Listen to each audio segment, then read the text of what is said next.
And now we move into chapter 25, 6, 7, 8. 28. Chapter 28, The Ascent of Archimedes. Let us begin.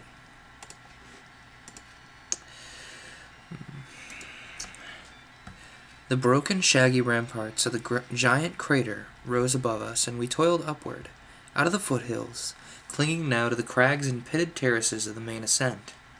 An hour had passed since we turned from the borders of the Mare Imbrium. Or was it 2 hours? I couldn't tell. I only know that we ran with desperate, frantic haste. Anita wouldn't admit that she was tired. She was more skillful than I in this leaping over the broken rock masses, and yet that I felt her slight strength was giving out. It seemed miles up the undulating slopes of the foothills with the black and white ramparts of the massive crater before us. And then the main ascent rose. There were places, like the smooth black frozen ice, that the walls were sheer. We avoided them, toiling aside, plunging into gullies, crossing pits where sometimes we perforce went downwards, and then up again. Where sometimes we stood, hot and breathless, upon ledges, recovering our strength, selecting the best route upward. This tumbled mass of rock, honeycombed everywhere with caves and passages, leading into darkness impenetrable. There were pits into which we might so easily have fallen, ravines to span, sometimes with a leap, sometimes by a long and arduous detour. An endless climb. We came to a ledge, with the plains of the Mare Imbrium stretching out beneath us. We might have been upon this main ascent for an hour. The plains were far down, the broken surface down there, smoothed now by the perspective of our height. And yet still above us the brooding circular wall went up into the sky. 10,000 feet still above us. I think it was at least that, or perhaps more. You're tired, Anita. We'd better stay here. No, if we could only get to the top, the ship might land on the other side. They'd see us where we were at the top. There was no sign, as of yet, of the brigand ship. With every stop for rest, we searched the starry vault. The earth hung over us, flattened beyond the full. The stars blazed to mingle with the earthlight and illumine these massive crags of the Archimedes walls, but no speck appeared to tell us that the ship was up there. We were on the curving side of the Archimedes wall, which fronted like the Mare Imbrium to the north. The plains lay like a great frozen sea, congealed ripples shining in the light of the earth, with dark patches to mark the hollows. Somewhere down there, 6,000 or 8,000 feet below us now, or perhaps even more than that, for all I could tell, Miko's encampment lay concealed. We'd searched for lights of it, but could see none. Or had Miko rejoined his party, left his camp, and come here like ourselves to climb Archimedes? Or was our assumption wholly wrong? Perhaps the brigand ship wouldn't land near here at all? Sweeping around from the Mare Imbrium, the plains were less smooth, the shattered, crag-littered, crater-scarred region beyond which the distant Appians raised their terraced walls. The little crater which concealed the Grant Line camp was off that way. There was nothing to mark it from here. Greg, do you see anything up there? There seems to be a blur. Her sight, sharper than mine, had picked it out. The descending brigand ship. A faintest, tiny blur against the stars, a few of them occulted, as though strangely an invisible shadow were upon them. A growing shadow materializing into a blur, and then a blob, of shape faintly defined. Then sharper, until we were sure of what we saw. It was the brigand ship. It came dropping, slowly, silently down. We crouched on the little ledge. A cave mouth was behind us, and a gully was beside us, a break in the ledge, and at our feet the wall dropped sheer. We had extinguished our little lights, and so we crouched, silently gazing up into the stars.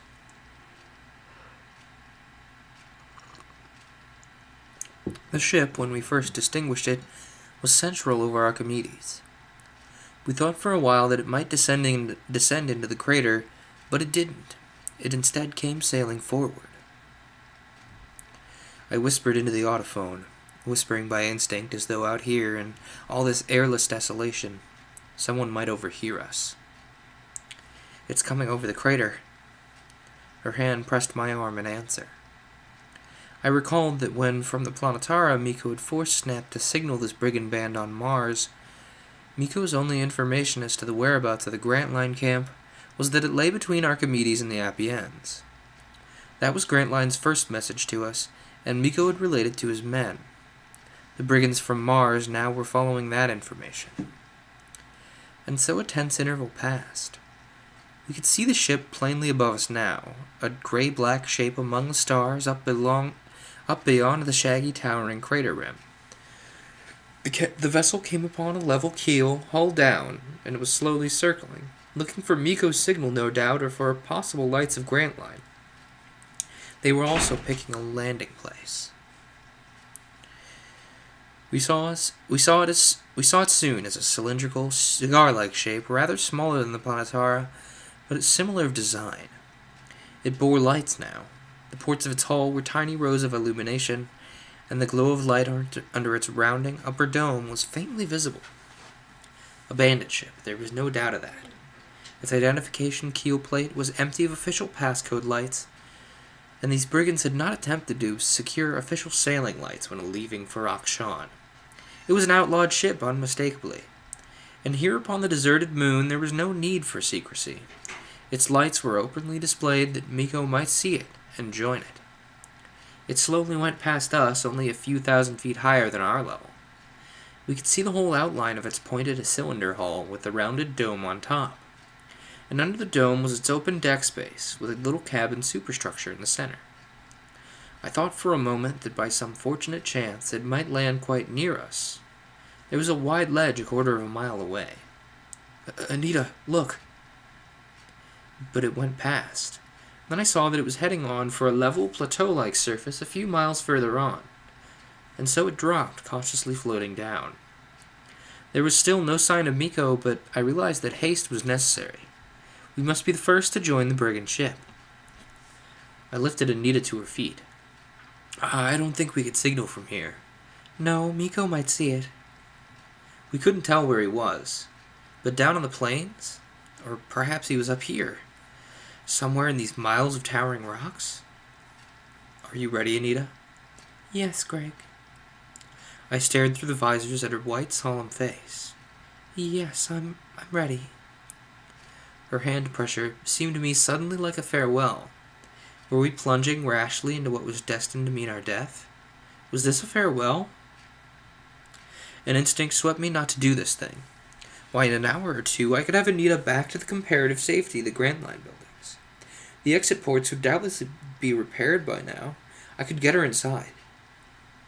She'd bounded away from me, leapt down some 30 feet into the broken gully, only to cross it and then up onto the other side. I stood for an instant watching her fantastic shape with the great rounded, goggled, trunked helmet and the lump on her shoulders which held the little Erentz motors, and then I made after her. It didn't take us long, 2 or 3 miles of circling along the giant wall. The ship lay only a few hundred feet above our level. We stood at last on a butt-like pinnacle. The hull port lights of the ship were close over us, and there were moving lights up there, tiny moving spots on adjacent rocks. The brigands had come out, prowling around to investigate their location. There was no signal yet from Miko, but it might come at any moment. "I'll flash now," I whispered. The brigands had probably not seen us yet. I took the lamp from my helmet, and my hand was trembling. Suppose my signal were answered by a shot? A flash from some giant projector mounted on the ship? Anita crouched behind a rock as she'd promised, and I stood with my torch and flung its switch. My puny light beam shot up, and I waved it, touched the ship with its faint glowing circle of illumination. And then they saw me.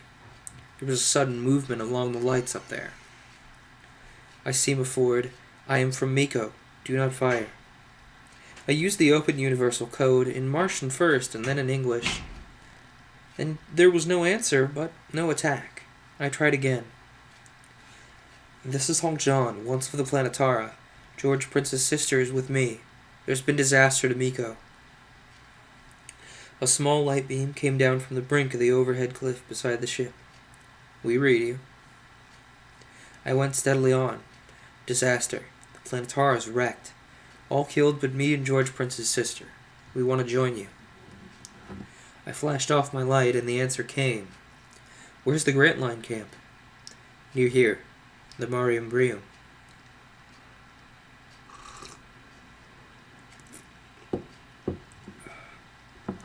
There's Miko's light. It spelled in Martian, "Come down, land Mariam Brium." Miko had seen the signaling up here and was joining it. He repeated, "Land Mariam Brium." I flashed a protest up to the ship.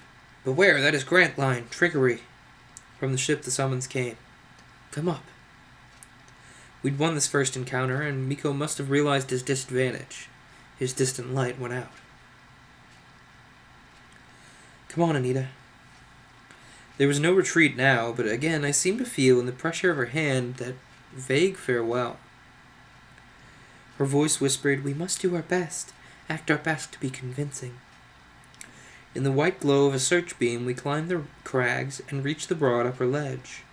Helmeted figures rushed at us, searched us for weapons, and seized our helmet lights.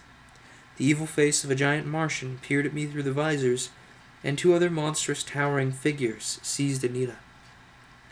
We were shoved toward the port locks at the base of the ship's hull, and above the hull bulge I could see the grids of projectors mounted in the dome side, and the figures of men standing on the deck, peering down at us. We went through the admission locks into a hull corridor, up an inclined passage, and reached the lighted deck. Our helmets were taken off, and the Martian brigands crowded around us.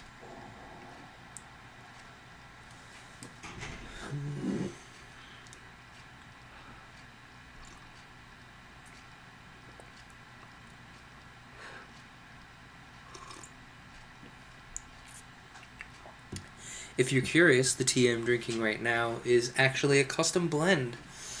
A friend of mine found a website where you can blend your own custom teas, and I got a couple of those from a gift certificate for my birthday. Also a friend of mine, actually, that same friend who introduced me to it, got me a custom blend of tea from there as a birthday present, which was very gracious of her. But that's not what I'm drinking right now. It's actually a non-caffeinated blend. It's lavender, rose hips. Actually, I'm not going to try and remember. The bag's right over there. I'm just going to go right over there.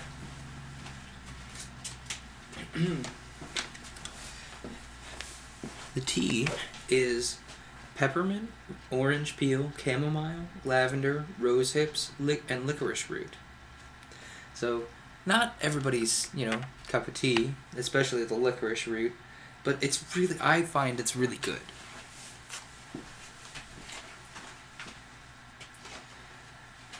And yeah, the licorice root kind of takes the lead, but I don't mind that, and you can take the licorice root out of there and have a perfectly good, tea that's palatable to the average folk. But anyway, I'm just going to enjoy one last sip of that tea, and then we're going to move on to chapter 29.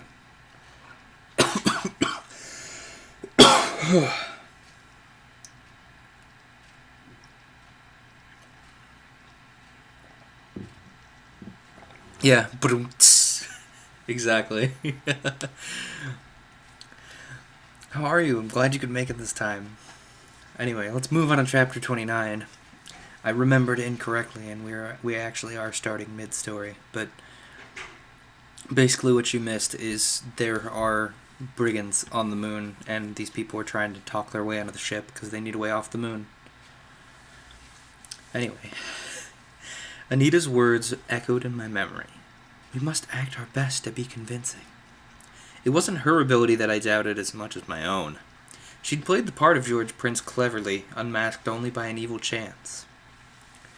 I steeled myself to face the searching glances of the brigands as they shoved around us. This was a desperate game into which we'd plunged. For all our acting, how easy it would be for some small chance thing to abruptly undo us. I realized it, and now, as I gazed into the peering faces of these men from Mars, I cursed my witless rashness, which had brought Anita into this. The brigands, some 10 or 15 of them here on the deck, stood in a ring around us. They were all big men, nearly of a 7-foot average, dressed in leather jerkins and short leather breeches, with bare knees and flaring leather boots. Piratical, swaggering fellows, knife blades mingled with small hand projectors, fastened to their belts. Gray, heavy faces, some with scraggling, unshaved beard. They plucked at us and were jabbering in Martian. One of them seemed the leader. I said sharply. "Are you the commander here? I speak not Ilton well. Do you speak the Earth English?" Ilton is the ruling race and official language of the Martian Union, according to this footnote. "Yes, I am commander here," he said readily, and spoke English with the same freedom and accent of Miko. "Is this George Prince's sister?" "Yes, her name is Anita Prince. Tell your men to take their hands off her." He waved his men away, and they all seemed more interested in Anita than me. He then added, "I am Set Potan, George Prince's sister," he said, addressing Anita. "You are called Anita? I've heard much of you. I knew your brother. Indeed, you look very much like it." He swept his plumed hat to the grid with a swaggering gesture of homage. A courtier-like fellow this, debonair as a Venus cavalier.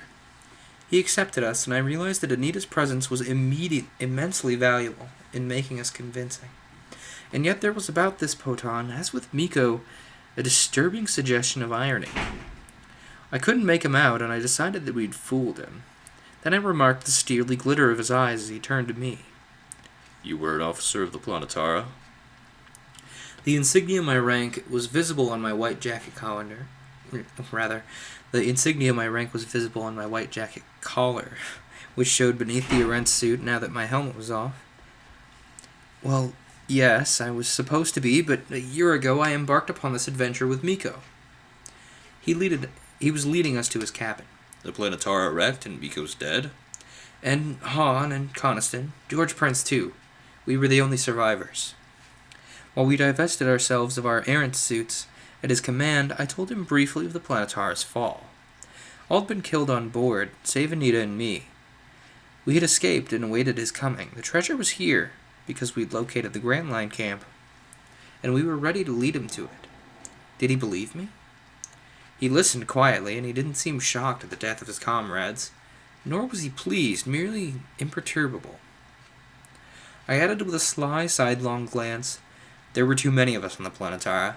The Pursuer had joined us and many of the crew, and then there was Miko's sister, the Setamoa, too many. Treasure divides better among less. An amused smile played on his thin gray lips, but he nodded. The fear which had leapt in me was allayed by his next words. "True enough, Aljan. He was a domineering fellow, Miko. A third of it all was for him alone, but now..." The third would go to this sub-leader, Patan. The implication was obvious. "Before we go any further, I can trust you for my share." "Of course." I figured that my very boldness in bargaining so prematurely would convince him, and I insisted, "And Miss Prince, she'll have her brother's share?" "Clever, Anita," she then put in swiftly. "I give no information until you promise. We know the location of the Grant Line camp, its weapons, its defense, the amount and location of the ore. I warn you, if you don't play us fair." He laughed heartily, and he seemed to like us. He spread his huge legs as he lounged in his settle and drank of the bowl which one of his men set before him. "Ho, ho, little tigress, fear not. I play fair." He pushed two of the bowls across the table. "Drink, Aljan. All is well with us, and I'm glad to hear it. Miss Prince, drink my health as your leader." I waved it away from Anita. "We need all our wits. Your strong Martian drinks are dangerous. Look here, I'll tell you just how the situation stands."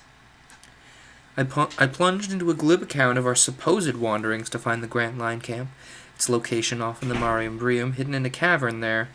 Potan, with a drink and under the gaze of Anita's eyes, was in a high good humor.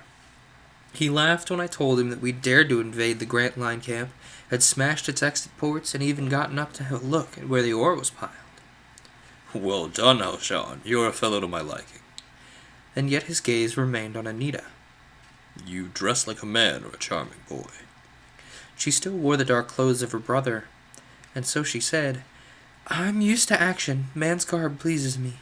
You'll treat me like a man. Give me my share of the gold leaf." He had already demanded of us the meaning of that signal from the Marium Brium. Miko's signal. It hadn't come again, though any moment I feared it. I told him that Grant Line had doubtless repaired his damaged ports and sallied out to assail me in reprisal. And seeing the brigand ship landing on Archimedes, had tried to lure it. I wondered if my explanation was very convincing. It didn't sound so to me, but he was flushed with a drink. And so Anita added, Grantline knows the territory near his camp very well. He's equipped only for short-range fighting. I took it up. It's like this, Patan. If he could get you to land unsuspectingly near the mouth of the cavern... I pictured how Grantline might have figured on a sudden surprise attack upon the ship. It was his only chance to catch it unprepared. We were all three in friendly, intimate mood now, and so Patan said, We'll land down there right enough, but I need a few hours for my assembly. He won't dare advance. For one thing, he can't leave the treasure. He knows we've unmasked his lure.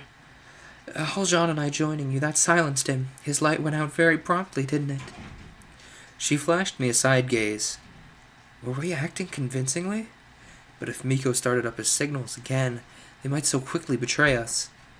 Anita's thoughts were upon that, for she added, Grantline will not dare show his light. If he does, said Patan, we can blast him with a ray from here, can't we? Yes, if he comes within 10 miles, I have one powerful enough. We're assembling it now. And we have 30 men? When we sail down to attack him, it shouldn't be very difficult to kill all the Grantline party. 30 of us, that's enough to share in this treasure. I'm glad Miko's dead. By heaven, Haljan, this girl of yours is small, but very bloodthirsty. That accursed Miko murdered her brother. Acting, and never once did we dare relax. If only Miko's signals would hold off and give us more time. We may have talked for half an hour. We were in a small, steel-lined cubby located in the forward deck space of the ship. The dome was over it, and I could see from where I sat at the table that there was a forward observatory tower under the dome quite near here. The ship was laid out in rather similar fashion to the Planetara, though considerably smaller. Patan had dismissed his men from his cubby so as to be alone with us. Out on the deck, I could see them dragging apparatus about, bringing the mechanisms, the giant projectors, up from below, beginning to assemble them. Occasionally, some of the men would come to our cubby windows to peer in at us, curiously. My mind continued to roam as I talked. For all my manner of casualness, I knew that haste was necessary. Whatever Anita and I were to do must be quickly done. But to win this fellow's utter confidence first was necessary, so that we might have the freedom of the ship, might move about unnoticed, unwatched. I was horribly tense inside. Through the dome windows across the deck, from the cubby of the rocks, the lunar landscape was visible. I could see the brink of this ledge upon which the ship lay, the descending crags down the precipitous wall of Archimedes, to the earth-lit plains far below. Miko, Mo, and a few of the Planetara's crew were down there, somewhere. Anita and I had a fairly definite plan. We were now in Patan's confidence, and with this interview at an end, I felt that our status among the brigands would be established. We'd be free to move about the ship and join in its activities. It ought to be possible to locate the signal room, get friendly with the operator there. Perhaps we'd find a secret opportunity to flash a signal to Earth. The ship, I was confident, would have the power for a long-range signal, if not of too sustained a length. It was a desperate thing to attempt, but our whole procedure was desperate. And I felt, if Anita perhaps could cajole the guard or dutyman from the signal room, I might send a single flash or two that would reach the Earth. Just a distress call, signed Grantline. If I could do that and not get caught. Anita was engaging Patan and talking of his plans. The brigand leader was boasting of his well-equipped ship, the daring of his men, and questioning her about the size of the treasure, and so my thoughts were free to roam.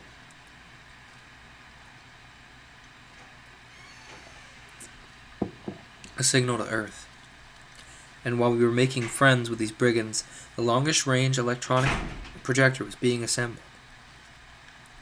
Miko could then flash his signal, and then be damned to him.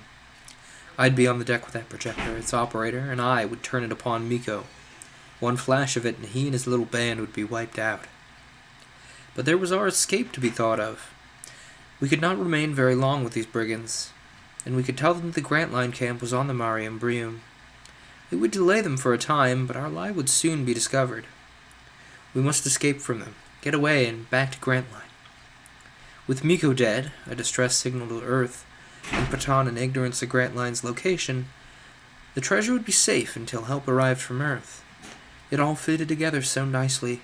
It seemed possible of success. Our futile plans, star-crossed always, doomed, fated always to be upset by unforeseen evil chances. By the infernal, little Anita.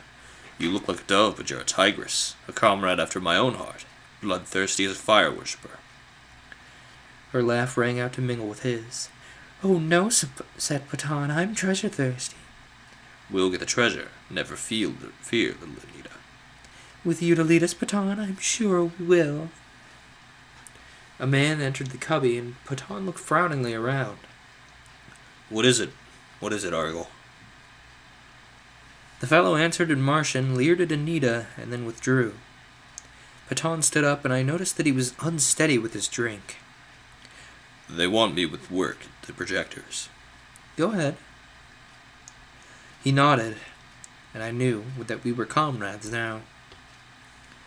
Amuse yourself, Arjan, or come out on deck if you wish. I'll tell my men you're one of us.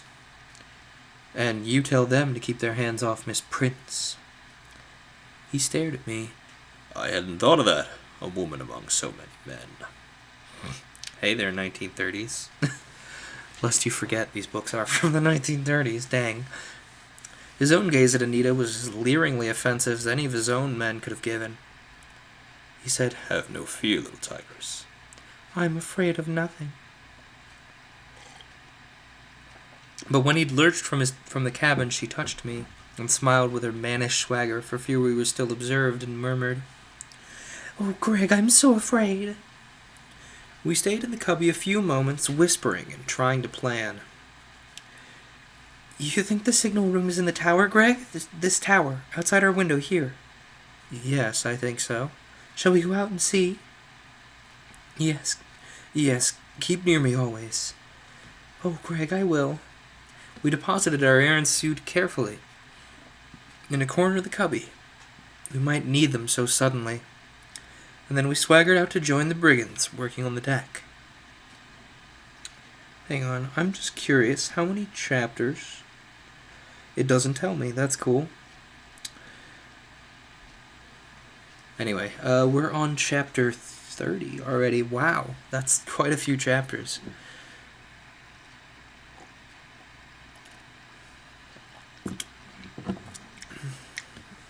I would think they wouldn't have too many chapters after this one, but after this chunk of story, we move on to the Jovian Jest and the Atom Smasher. So anyway, that's something to look forward to.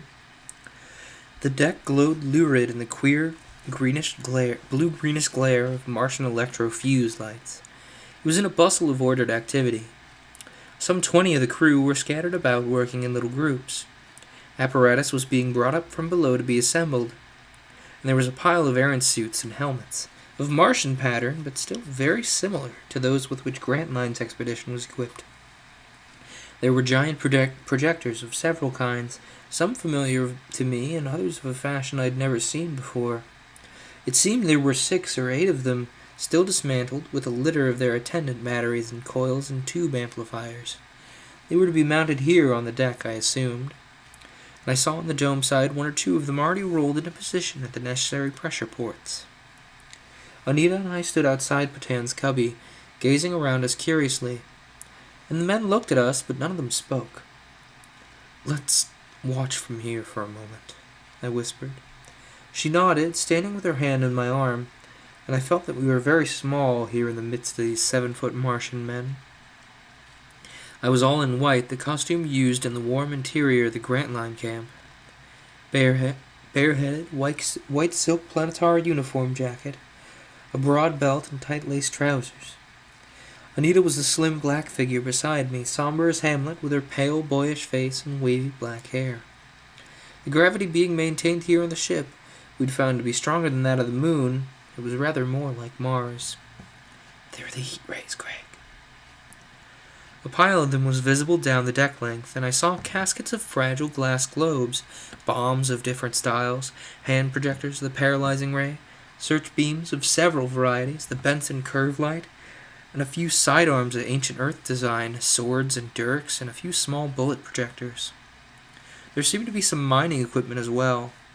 Far along the deck, beyond the central cabin in the open space of the stern, steel rails were stacked. Half a dozen small-wheeled ore carts, a tiny motor engine for hauling them, and what looked as though it might be the dismembered sections of an ore chute. The whole deck was presently strewn with this massive equipment. Patan moved about, directing the different groups of workers. The news had spread that we knew the location of the treasure, and the brigands were jubilant. In a few hours, the ship's armament would be ready, and it would advance to attack Grant Line. I saw many glances being cast out the dome-side windows toward the distant, far-down plains of the Marium Brium. The brigands believed that the Grant Line camp lay in that direction. Which is their giant electronic projector, Greg? I could see it amidships of the deck. It was already in place. Patan was there now, superintending the men who were connecting it. The most powerful weapon on the ship, it had, Patan said, an effective range of some 10 miles. I wondered what it would do to a Grant Line building. The Errant's double walls would withstand it for a time, I was sure, but it would blast an Errant's fabric chute, there was no doubt of that. Like a lightning bolt it would kill, its flashing free stream of electrons shocking the heart and bringing instant death. I whispered, We must smash that before we leave. But first, turn it on Miko if he signals now. I was tensely watchful for his signal. The electronic projector obviously wasn't yet ready, but when it was connected I must be near it, to persuade its dutymen to fire on Miko. With this done, we would have more time to plan our other tasks.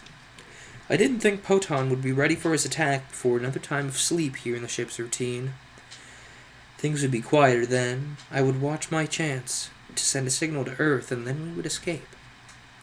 With my thoughts still roving, we'd been standing quietly at the cubby oval door for perhaps 15 minutes. My hand in my side pouch clutched the little bullet projector.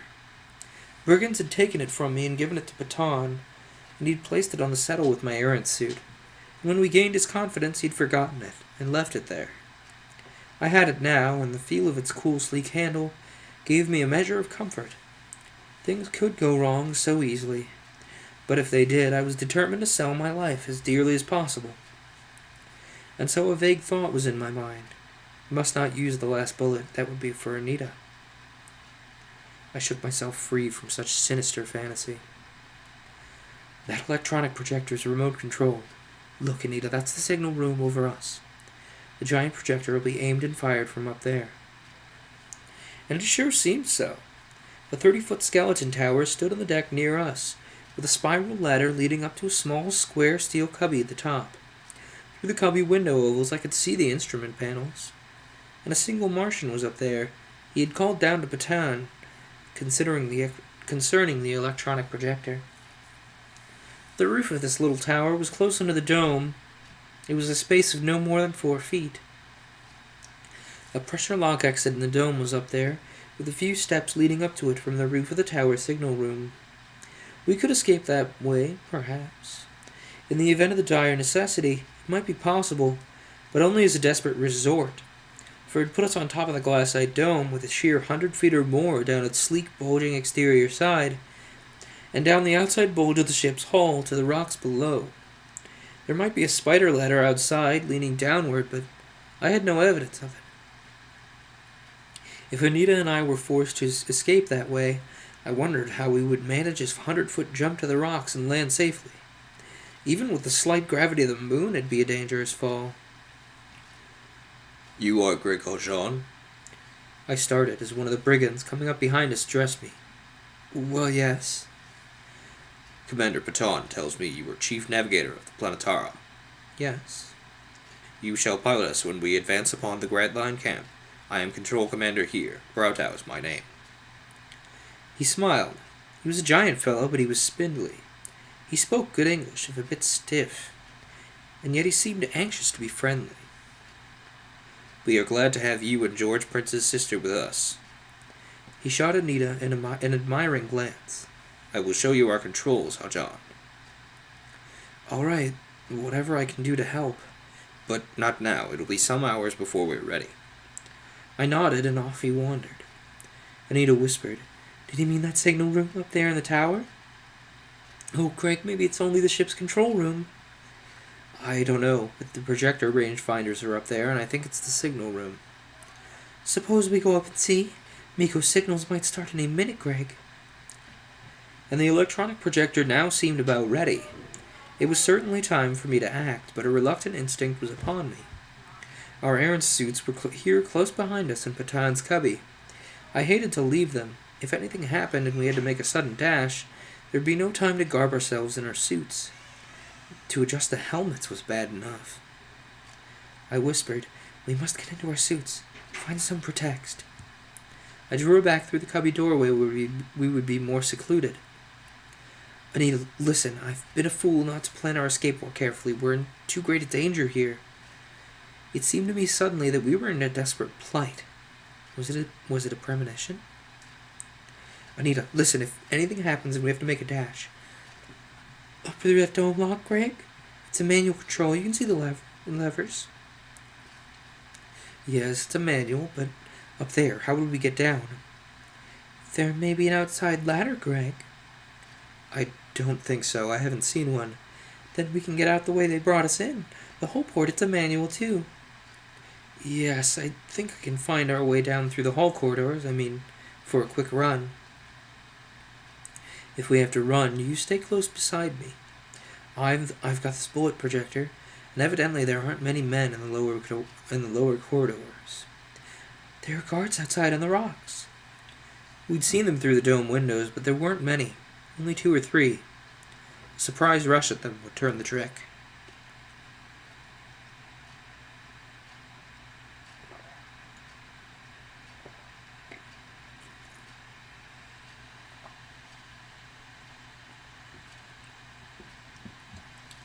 We donned our errant suits. What do we do with the helmets? Leave them here? No, take them with us.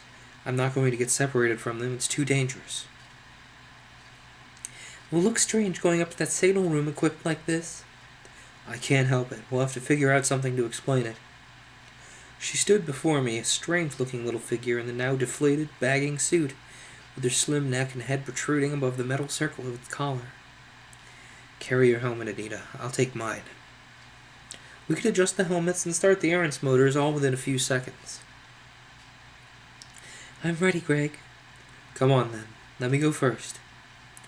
I had the bullet projector in an outer pouch of the suit where I could instantly reach it. This was far more rational. We had a fighting chance now. The fear which had swept me so suddenly began to recede, and I was calm. We'll climb the tower to the signal room. Do it boldly. We stepped from the cubby, and Patan was not in sight. He was on the further deck beyond the central cabin structure, perhaps, or maybe he'd gone below.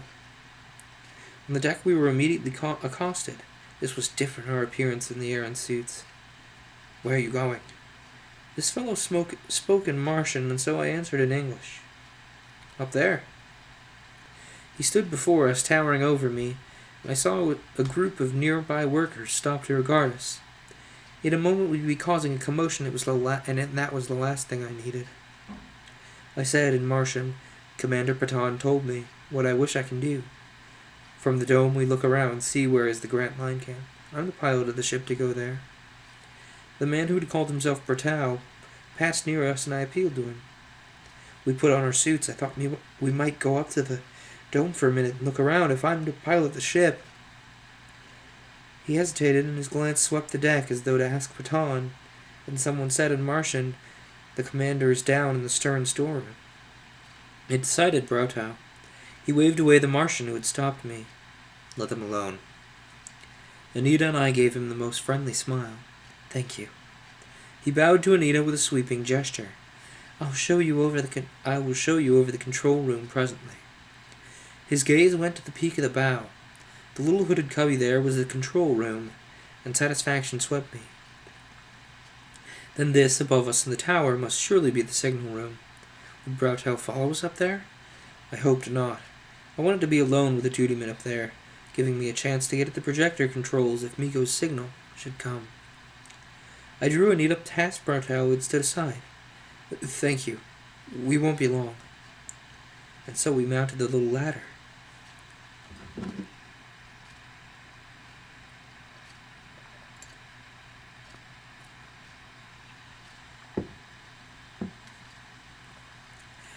Chapter 31.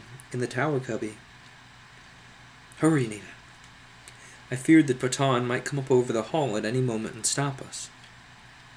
The duty man over us gazed down, his huge head and shoulders blocking the small signal room window. Bertow called up in Martian, telling him to let us come, and he scowled, but when we reached the trap in the room floor grid, we found him standing aside to admit us. I swung a swift glance around. It was a metallic cubby, not much over 15 feet square, with an 8-foot arched ceiling. There were instrument panels. The rangefinder for the giant projector was here. Its little telescope with the trajectory apparatus and the firing switch were unmistakable. And the signaling apparatus was here. Not a Martian set, but a fully powerful Bot's ultraviolet heliosender, with its attendant receiving mirrors. The Planetara had used the Bot system too, so I was thoroughly familiar with it. I saw two what seemed to be weapons. A row of small, fragile glass globes hanging on clips along the wall. They must have been bombs, each the size of a man's fist, and a broad belt with bombs in the padded compartment. My heart was pounding as my first glance took in the detail.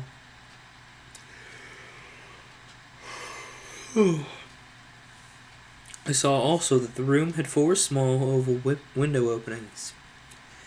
They were chest-high above the floor, and from the deck below I knew that the angle of vision was such that the men down there couldn't see into the room, except to glimpse its upper portion near the ceiling, and the helio set was banked on a low table near the floor.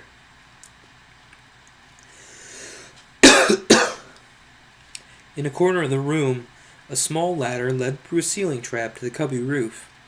This upper trap was open, and 4 feet above the room roof was the arch of the dome, with the entrance to the upper exit lock directly above us. The weapons and belt of bombs were near this ascending ladder, evidently placed here as equipment for use from the top of the dome. I turned to the solitary dutyman. I must gain his confidence at once. And so Anita had laid her helmet aside, and she spoke first. We were with Set Miko in the wreck of the Planetara. You heard of it? We know where the treasure is. This dutyman was a full 7 feet tall, and the most heavy-set Martian I'd ever seen. A tremendous, beetling-browed, scowling fellow. He stood with hands on his hips, his leather-guard legs spread wide, and then as I fronted him I felt like a child. His silent, glaring down at me. He was silent, and glared down at me as I drew his attention from Anita. What does beetling mean? No, not heavy-set. I know what heavy-set means. Beetling-browed. No definitions. Oh well. Was hoping the dictionary would have that. We'll find out later. Anyway, I drew his attention from Anita. You speak English. We're not skilled with Martian. I wondered if at the next time asleep this fellow would be on duty here. I'd hoped not. It wouldn't be easy to trick him and find an opportunity to flash a signal. And yet, that task was some hours away. I'd worry about it when the time came. Just now I was concerned with Miko and his little band, who at any moment might arrive in sight. If we could persuade this scowling dutyman to turn the projector on them. He answered me in ready English. You are Greg Haljan, and this is the sister of George Prince. What do you want up here? I'm a navigator. Bertow wants me to pilot the ship when we advance to attack Grantline. This is not the control room. No, I know. It isn't. I put my helmet carefully on the floor grid beside Anita's, and straightened to find the brigand gazing at her. He didn't speak, he was still scowling, but in the dim blue glow of the cubby, I caught a look in his eyes. I said hastily, Grantline knows your ship has landed here on Archimedes. His camp is off there, on the Mariam. He sent up a signal. You saw it, didn't you? Just before Miss Prince and I came aboard, he was trying to pretend that he was your Earth party, Miko and Coniston. But why? The fellow turned his scowl on me, but Anita brought his gaze back to her. And she put in quickly, Grantline, his brother always said, has had no great cunning. I believe he's planning now to creep up on us and catch us unaware by pretending that he's Miko.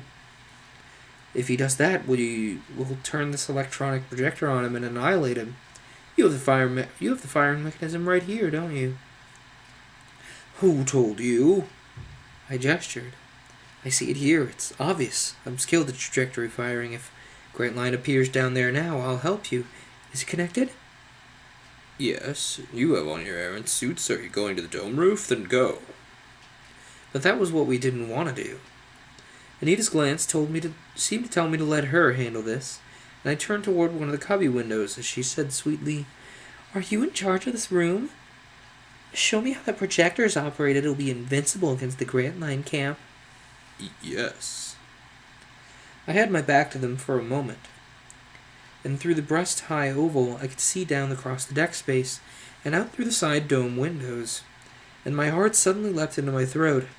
It seemed that down there in the earthlit shadows, where the spreading base of the giant crater joined the plains, a light was bobbing. I gazed, stricken. Was it Miko's light? Was he advancing, preparing to signal? I tried to gauge the distance, and it wasn't over 2 miles from here. Or was it not a light at all? With the naked eye I couldn't be sure. Perhaps there was a telescopic finder here in the cubby? I was subconsciously aware of the voices of Anita and the dutyman behind me. Then abruptly I heard Anita's low cry, and I whirled around. The giant Martian had gathered her into his huge arms, his heavy-jowled gray face with a leering grin close to hers. And yet he saw me coming, so he held her with one arm. As others flung at me, caught me and knocked me backward. Get out of here. Go up to the dorm and leave us. Anita was silently struggling with her little hands at his thick throat, but his blow flung me against the settle, and yet I held my feet. I was partly behind him, and I leapt again, and as he tried to disengage himself from Anita to front me, her clutching fingers impeded him. My bullet projector was in my hand, but in that second as I leapt, I had the sense to realize I shouldn't fire it, and with its noise alarm the ship. I grasped its barrel, reached upward, and struck with its heavy metal butt. The blow caught the Martian on the skull, but simultaneously my body struck him. We went down together, falling partly upon Anita, and the giant hadn't cried out. I gripped him now, and felt his body go limp. I lay panting, and Anita squirmed silently from under us. Blood from the giant's head was welling out, hot and sticky against my face as I sprawled against him. I cast him off, and he was dead, his Martian skull split open by my blow. There had been no alarm. The slight noise we'd made had not been heard down on the busy deck. Anita and I crouched by the floor, and from the deck, all this part of the room could not be seen. He's dead. Greg. It forced our hand. I couldn't wait now for Miko to come, but I could flash the Earth signal, then we'd have to make our run to escape. Abruptly, I remembered that light down at the crater base. I kept Anita out of sight on the floor, and went cautiously to a window. The deck was in turmoil with brigands moving about excitedly. Not because of what had happened in the tower signal room, they were unaware of that. Miko's signals were showing. I could see them now plainly down at the crater base. A group of hand lights and a small waving helio beam. And they were being answered from the ship. Patan was on the deck, a babble of voices above which his rose with roars of command. At one of the dome windows, a brigand with a hand search beam was sending its answering light, and I saw that Patan was working over a deck telescope finder. It had all come so suddenly that I was stunned. I didn't wait to read the signals. I swung back at Anita. It's Miko, and they're answering him. Get your helmet, I'll try firing the projector. Or would I instead try to send a brief flash signal to Earth? There'd be no time to do both. We must escape out of here. The route up through the dome was the only feasible one now. This range mechanism of the projector was reasonably familiar, and I felt that I could operate it. The rangefinder and switch were on a ledge at one of the windows. I rushed to it, and as I swung the little telescope, training it down on Miko's lights, I could see the huge projector on the deck swinging similarly. Its movement surprised the men who were attending it, and one of them called up to me, but I ignored him.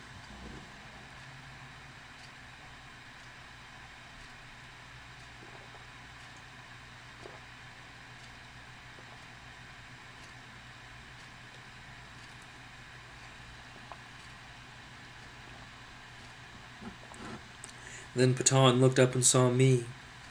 He shouted in Martian to the dutyman, whom he doubtless thought was behind me. "Be ready. We may fire on them, whoever they are. I'll give you the word." The signals were proceeding. It had only been a moment. I'd caught something like Haljan as an imposter. I was aiming the projector, and I was aware of Anita at my elbow. I pushed her back. "Put on your helmet." I had the range, and so I flung the firing switch. At the deck window, the giant projector spat its deadly electronic stream. The men down there leapt away from it with surprise, and I heard Patan's voice, his shout of protest and anger. But down in the earth glow at the crater base, Miko's lights had not vanished. I'd missed. An error in the range? Abruptly, I knew it wasn't that. Miko's lights were still there, his signals were still coming, and I remarked now a faint distortion about them, the glow of his little group of hand lights, faintly distorted and vaguely shot with a greenish cast, Benson curve lights. My thoughts whirled in the few seconds while I stood there at the tower window. Miko had feared he might summarily be fired upon. He'd gone back to his camp and equipped all his lights with the Benson curve. He was somewhere at the crater base now, but not where I thought I saw him. The Benson curve light changed the path of the light rays traveling from him to me. I couldn't even approximate his true position. Anita was plucking at me. "Greg, come on." "I can't hit him." "Should I try the flash signal to Earth? Did we dare linger here?" I stood another few seconds, fascinated, at the window.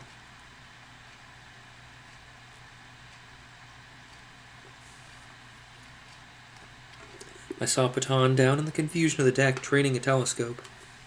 He had shouted up violently at the dutyman, here to not fire again. And now he suddenly let out a roar. "I can see them! It's Miko. By the Almighty, his giant stature. Brata, look, that's not an Earthman." He flung aside his little telescope finder. "Disconnect that projector. It's Miko down there. This Haljan's a trickster. Where is he? Braille, you accursed fool. Are Haljan and the girl up there with you?" But Braille lay weltering in his blood at our feet. Oh, holy Hylia, who in the world is ringing my... Oh my gosh, it's my mother. Just a moment. I will be right back. Anyway, where were we? I dropped back from the window. Anita and I crouched for... Anita and I crouched for an instant in confusion, fumbling with our helmets, and the ship rang with the alarm. Amid the turmoil, we could hear the shouts of the infuriated brigands swarming up the tower ladder after us.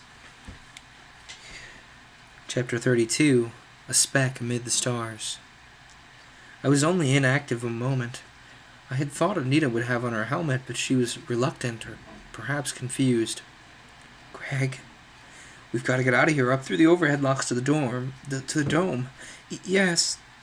She fumbled with the helmet. Under the floor grid, the climbing men on the ladder were audible. They were already nearing the top, and the trap door was closed. Anita and I were crouching on it. There was a thick metal bar set in a depressed groove of the grid. I slid it in place, and it would seal the trap for a time, at any rate. A degree of confidence came to me. We had a few moments before there could be any hand-to-hand conflict. That giant electronic projector would eventually be used against Grantline. It was the brigands' most powerful weapon. Its controls were here. By heaven, I would smash them. That at least I could do. I jumped for the window, and Miko's signals had stopped, but I caught a glimpse of the distant moving curve lights. A flash came up at me as in the window I became visible to the brigands on the ship's deck. It was a small hand projector, hastily fired, for it went wide of the window, and was followed by a rain of small beams, but I was warned and I had dropped my head beneath the high sill. The rays flashed diagonally upward through the oval opening and hissed against the vaulted roof. The air snapped and tingled with a shower of blue-red sparks, and the acrid odor of the released gases settled down upon me. The trajectory controls of the projector were beside me. I seized them, ripped, and tore at them. There was a roar down on the deck. The projector had exploded. A man's agonized scream split the confusion of sounds. It silenced the brigands on the deck. Under our floor grid there on the ladder, they'd been pounding at the trap door. They stopped, evidently to see what had happened, and the bombardment of our windows ceased momentarily as well. I cautiously peered out the window again, and in the wreck of the projector 3 men were lying. One of them was screaming horribly. The dome side was damaged. Patan and the other men were frantically investigating to see if the ship's air was hissing out. A triumph swept me. They might not have found me so meek and inoffensive as they might have thought. Anita clutched at me, and she had still not donned her helmet. "Put it on." Or rather, put it on. "But, Greg..." "Put it on." "I don't want to put it on until you have yours on." Don't mind me just dropping things out of frame. I've smashed the projector. We've stopped them coming up for a while. But they were still on the ladder, under our floor. They heard our voices and began thumping again. Then pounding. They seemed now to have some heavy implement, and they rammed with it against the trap. But the floor seemed to hold. The square of the metal grid trembled, and it yielded a little, but it was good for a few minutes longer. I called down, "The first one who comes through here will be shot." My words mingled with their oaths, and there was a moment's pause, and yet the ramming went on. The dying man on the deck was still screaming. "I'll try an earth signal." Anita nodded, pale, tense, but calm. "Yes, Craig, and I was thinking..." "It won't take a minute.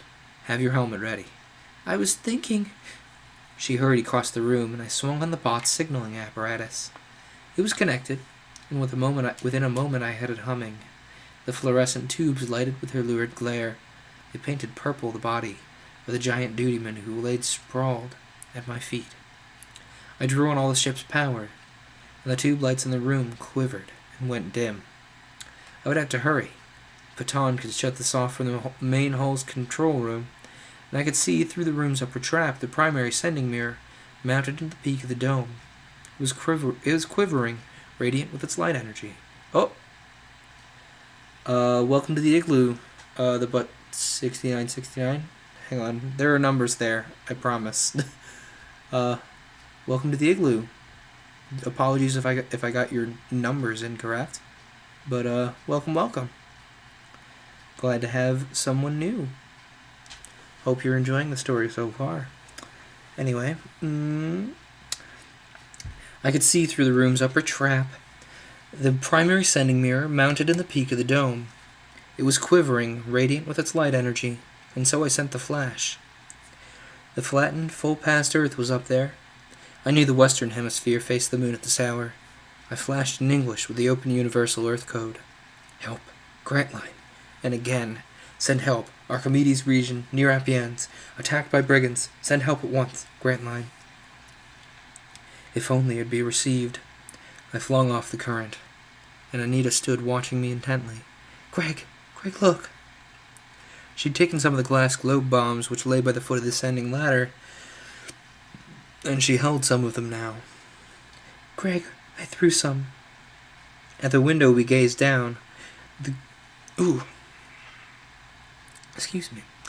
the window we gazed down. The globes she flung had shattered on the deck. They were occulting darkness bombs.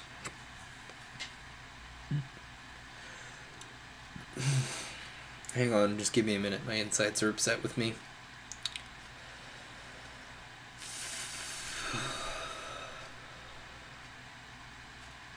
Okay. Sorry. They were occulting darkness bombs. And there's a footnote. Filled with an odorless, harmless gas, these bombs were used in warfare, taking place of the old-fashioned smoke screen. The diffusing gas was of such a nature that, when released, it absorbed within itself all the color inherent to the light rays striking it, thus creating a temporary darkness. Through the blackness of the deck, the shouts of the brigands came up. They were stumbling about, but the ramming of our trap went on, and I saw that it was beginning to yield. One corner of it was bent up. "We've got to go, Anita." "Yes." From out of the darkness, which flung like a shroud over the deck, an occasional flash came up, unaimed, wide of our windows, but the darkness was dissipating. I could see now the dim glow of the deck lights, blurred as though through a heavy fog. And so I dropped another one of the bombs. "Put on your helmet." Yes, I will. You put on yours." We had them adjusted in a moment. Our errant's motors were pumping, and so I gripped her. "Put out your helmet, Light." She extinguished it, and I handed her my bullet projector. "Hold it a moment, I'm going to take that belt of the bombs." The trapdoor was all but broken under the ramming blows of the men on the ladder. I leapt over the body of the dutyman, seized the belt of bombs, and strapped it about my waist. Anita stood with me. "Give me the projector." She handed it to me, and the trapdoor burst upward. A man's head and shoulders appeared, and I fired a bullet into him. The little leaden pellet singing down through the yellow powder flash that spat from the projector's muzzle. The brigand screamed and dropped back out of sight. There was confusion at the ladder top. I flung a bomb at the broken trap, and a tiny heat ray came wavering up through the opening, but thankfully went wide of us. The instrument room was in darkness, and I clung to Anita. "Hold on to me. You go first. Here's the ladder." We found it in the blackness, mounted it, and went through the cubby's roof trap. I took a hasty look and dropped another bomb beside us. The 4-foot space up here, between the cubby roof and the overhead dome, went black. We were momentarily concealed. Anita located the manual levers of the lock entrance. "Here, Craig." I shoved at them. Fear leapt in me that they wouldn't operate it, but they swung. The tiny port opened wide to receive us, and we chambered into a small air chamber. The door slid closed just as a flash from below struck at it. The brigands had seen our little cloud of darkness, and were firing up through it. We were through the locks in a moment, out on the open dome top. A sleek, rounded spread of glassite, with broad aluminite girders. There were cross ribs which give us footing, and occasional projections, streamlined fin tips, the casings of the upper rudder shafts, and upstanding stubby funnels, into which the helicopters were folded. We moved along the central footpath and crouched by a 6-foot casing. The stars and the glowing earth were over us. The curving dome top, 100 feet or so in length, and bulging 30 feet wide beneath us, glistened in the earthlight. It was a sheer drop down these curving sides past the ship's hull, 100 feet to the rocks on which the vessel rested. The towering wall of Archimedes was beside us, and beyond the brink of the ledge, the thousands of feet down to the plains. I saw the lights of Miko's band down there. He'd stopped signaling, and his little lights were spread out, bobbing as he and his men advanced up the crater's foothills, coming to join their ship. I had an instant's glimpse. Anita and I couldn't stay here. The brigands would follow us up in a moment, and yet I saw no exterior ladder. We would have to take our chances and jump. There were brigands down there on the rocks. I saw 3 or 4 skulking helmeted figures, and they saw us. A bullet whizzed by us, and then came the flash of a hand ray. I touched Anita. "Can you make the leap, Anita?" "My dear." Again it seemed that this must be farewell. "Craig, oh, we've got to do it." Those waiting figures would pounce on us. Anita, lie here a moment." I jumped up and ran 20 feet toward the bow, and then back toward the stern, flinging down the last of my bombs. The darkness was like a cloud down there, enveloping the outer brigands, but up here we were above it, etched by the starlight and earth glow. I came back to Anita. "We'll have to chance it now." "Greg." "Goodbye, dear. I'll jump first down this side, and you follow." To leap into that black patch with rocks under it. "Greg." She was trying to tell me to look overhead, and she gestured. "Greg, see?" I saw it, out over the plains. A little speck amid the stars. A moving speck coming toward us. "Greg, what is it?" I gazed and held my breath. A moving speck out there. It was a blob now. And then I realized it wasn't a large object far away, but small and already very close, only a few 100 feet off, dropping toward the top of our dome. A narrow, flat 10-foot object like a wingless volplane. There were no lights on it, but in the earthlight I could see 2 crouching, helmeted figures riding it. Anita, don't you remember? I was swept with dawning comprehension. Back in the Grantline camp, Snap and I had discussed how to use the Planetar's gravity plates. We had gone to the wreck and secured them, had rigged this little volplane flyer, and now the brigands on the rocks saw it. A flash went up at it, and one of the figures crouching on it opened a flexible fabric-like wing over its side. I saw another flash from below,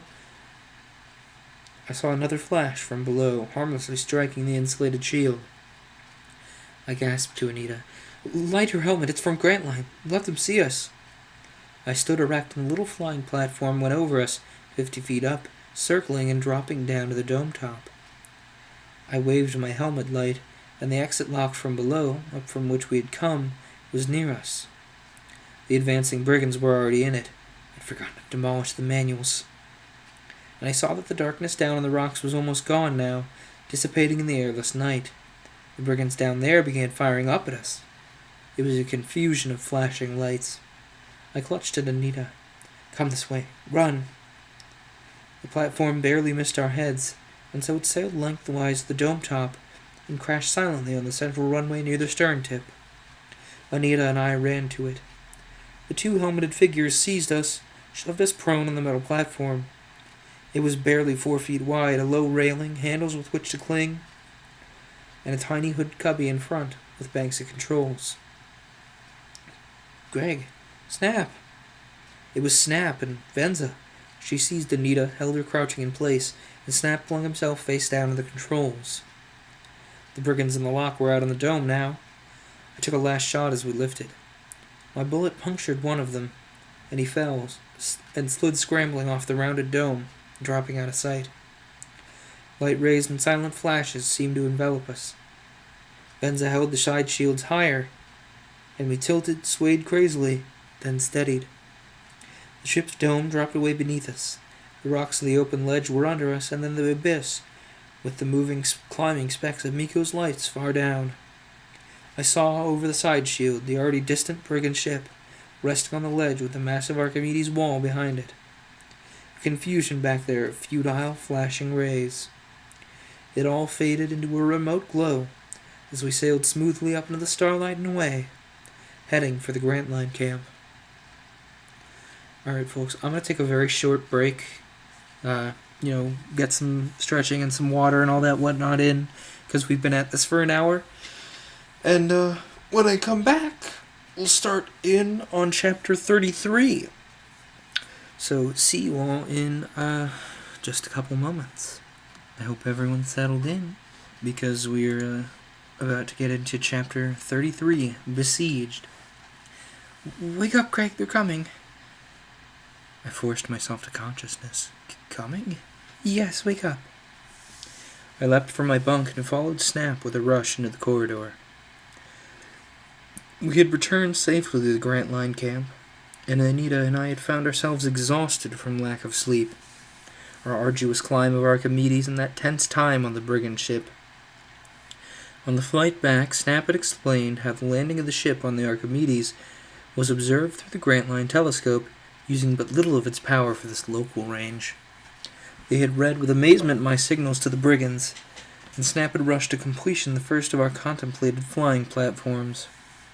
And then he'd seen Miko's signals from the crater base, seen the lights of the fight to capture Anita and me in the cubby, and had come to rescue us. Back at the camp, we were given food, and Grantline forced me to try and sleep. They'll be on us in a few hours, Greg. Miko will have joined them by now, and he'll lead them to us. You must rest, for we need everyone at their best. And surprisingly, in the midst of the camp's turmoil of last-minute activities, I managed to sleep soundly, until Snap called to me that the ship was coming. The corridor echoed with the tramp of Grantline's busy crew, but there was no confusion now. Instead, a grim calmness had settled upon everyone. It's in sight. There was no need of going to the instrument room. From the windows fronting the brink of the cliff, the brigand ship was plainly visible. It came sailing from Archimedes, a dark shape blurring the stars. All its lights were extinguished, save a single white search beam in the bow peak, slanting diagonally down. The beam presently caught our little group of buildings. Its glare shone in the windows as it clung for a moment. I could envisage the triumphant curiosity of Poton and his fellows up there, gazing along the beam. And then it swung away. The ship was at an altitude of no more than 3,000 feet when I first saw it, coming upon a level keel. Would it circle over us, firing at us? Or sail past after inspecting us? Or land, perhaps, boldly crowded upon our little ledge? We were ready, well, as ready as we could be with our meager equipment. The camp was in a state of siege. The cliff lights were extinguished, the interior lights were dim, save in the workshops of the main building, where the final assembling of Snap's other flying platforms and their insulated protective shields was still in progress. We had dimmed the lights to conserve our power and to enable the Errant's motors to run at full capacity. Our buildings would have to withstand the brigand rays which would soon be upon us. Outside on our dim earth-lit cliff, the tiny lights showed where a few guards were lurking. As I stood at the window watching the incoming ship, Grantline's voice sounded. "Call in those men. Ring the call lights, Frank." The siren buzzed over the camp's interior, and the warning call lights on the roof brought in the outer guards. They came running to the admission ports, which had been repaired after Miko disabled them. The guards came in, and we dimmed our lights further. The treasure sheds were black against the cliff behind us. There was no need for guards there. The bulk of the ore was such that we reasoned the brigands wouldn't attempt to move it until our buildings were captured. But if they should try it, we were prepared to sally out with our hand weapons and defend it. In the dim lights we crouched. A silence was upon us, save for the clanging in the workshop, down the corridor. Most of us wore our errant suits, with helmets ready, though I'm sure there was not a man of us who prayed that he might not have to go out. At many of the windows, our weakest points to withstand the rays, insulated fabric shields were hung like curtains. The brigand ship slowly advanced. It was soon over the opposite rim of our little crater, and its search beam swung about the rim and down into the valley. My thoughts ran like a turgid stream as I stood tensely watching. 4 hours ago I'd sent that flash signal to Earth. If it were received, a patrol ship could come to our rescue and arrive in, well, about another 8 hours, or perhaps less. Ah, that if. If the signal were received, if the patrol ship were immediately available, if it started at once. 8 hours, the very least. I tried to assure myself that we could hold out that long. And the brigand ship crossed the opposite crater rim. It dropped lower. It seemed poised over the crater valley, almost at our level, and less than 2 miles from us. Its search beam vanished, and for a moment it hung, a sleek, cylindrical silver shape, gleaming in the earthlight. Snap looked at me and murmured, "It's descending." It slowly settled, cautiously picked its landing place amid the crags and pits of the tumbled, scarred valley floor, and it came to rest, a vague, silver, menacing shape, lurking in the lower shadows, close at the foot of the inner opposite crater wall. A few moments of tense waiting passed. Soon, tiny lights were moving down there, some out on the rocks near the ship, and saw others under its deck dome. A stab of searchlight shot across the valley, swung along our ledge, and clung with its glaring 10-foot circle to the front of our main building. Then a ray flashed. The assault had begun. And that's all we have of that story, finally. We have another part coming up in the next issue. Oh, hopefully the last part. I'm getting a little sick of that story. As much fun as it is to read, I'm getting a little sick of Greg and his cronies. You know, maybe if I'd have read it all at once, it wouldn't have been as bad. But I don't know. Just having it split up into 4 like that is a little infuriating. Anyway, now we're moving on to a new story. So I'm gonna yell at Twitter about that.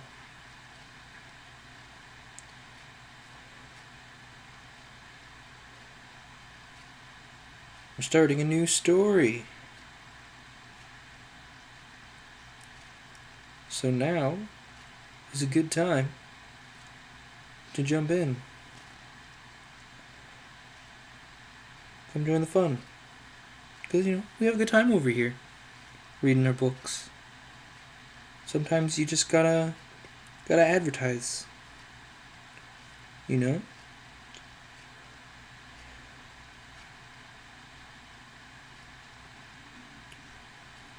Sometimes you just gotta put it out there on Twitter, because that's a thing that happens. I'm gonna tag this with a thing. There we go. Tweet. There you go. Now we'll hang out for a little bit, let a couple people show up, I guess, if they want to show up. Out of curiosity, how have y'all been? It's kind of hard to keep an eye on chat and read at the same time, but what do you guys think of the Grantline story so far? I'm not its biggest fan, but it started out really interestingly.